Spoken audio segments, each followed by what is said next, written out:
So how did you find going to the football matches when you went to the first football match? Loved going to football, loved the fact that we could get out on a Saturday, but best of all, loved the players' bar, free drink all day. So I was in my element. I was like, oh my God, I get to watch my man run around in shorts, do something with the ball, and I get to drink. Let's get married. Yeah, but he'd turn up after the game and you'd be legless. Absolutely paralytic on the couch where he left me.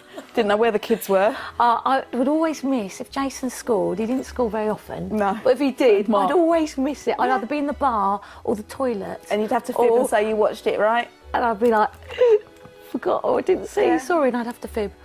Yeah, wouldn't even know if they've won or lost. Yeah. And did you get on with the other footballers' wives there? Were there any sort of wag stories?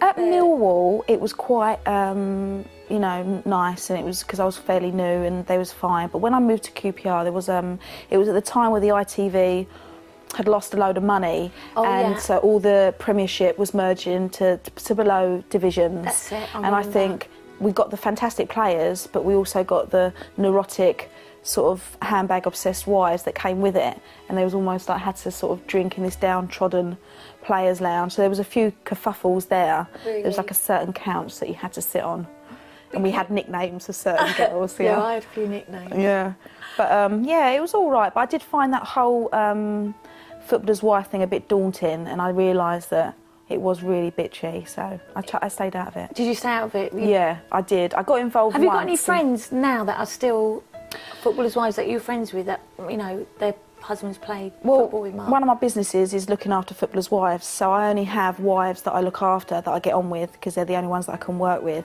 So I've got, you know... That's perfect, because you trust them and you know I trust them. So I've got Nicola T, and, you know, I still speak with a lot of girls from Wags, so... Yeah, because we've got to talk about Wags Boutique, because obviously, well, I thought you were the main star in that, because you were such a lovely character, and you actually spoke your mind. Yes.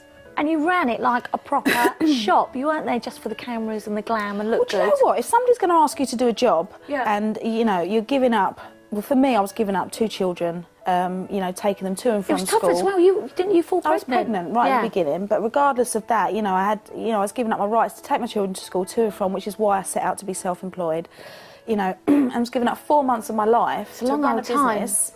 And when people wasn't putting their weight, I got very aggravated with it. Some say I was slightly, you know, over the top. Might have been a bit of hormones with being pregnant. Probably, but yeah. I mean, was there anyone particular you didn't particularly get on with, any of the girls there on the show? Don't speak to Charlotte no more. You don't speak to Charlotte Mears? No. Is she saying Jermaine Defoe? Yes, yeah. Charlotte's with Jermaine. We wouldn't speak to each other. Really? I thought she was incredibly lazy and just everything I despise in a I woman. do remember a bit in that where you actually quite lost it with her. I think she went off to get something done. She went off to get her nails done. I think she was going out for this all-important dinner with Jermaine. I had nothing to do with nothing, and she'd left me in the shop, running the shop on my own, and I did lose it. It was good watching, though. Yeah, well, you know I enjoyed it. Made good TV, JD. If it made you, you know, the ratings go up, I don't care, saying what's on my mind. She didn't like me anyway, so there's no love lost, you know. No, there wasn't really, but it made great TV. I loved it. Yeah. Oh, everyone loves a cat fight. Yeah, I think it could have got a lot worse, but I was very conscious of the cameras. I was really conscious of them. Were they following you around the whole time, very close? And also because you're mic'd up the whole time, so even if you mutter something under your breath, they can edit it in. Like this one time I had this huge row with Cassie. Cassie was with Michael Essien from and there was Chelsea. this big debate that she wasn't with him, and you know that she was said in it the all papers, up. yeah. And we went to do this interview for Radio 5 with Gabby Logan, and she decided that she couldn't talk throughout the interview because she had some magazine deal or something, and it really got on my nerves. We had this huge fight, but we did it behind locked doors. I thought I was safe.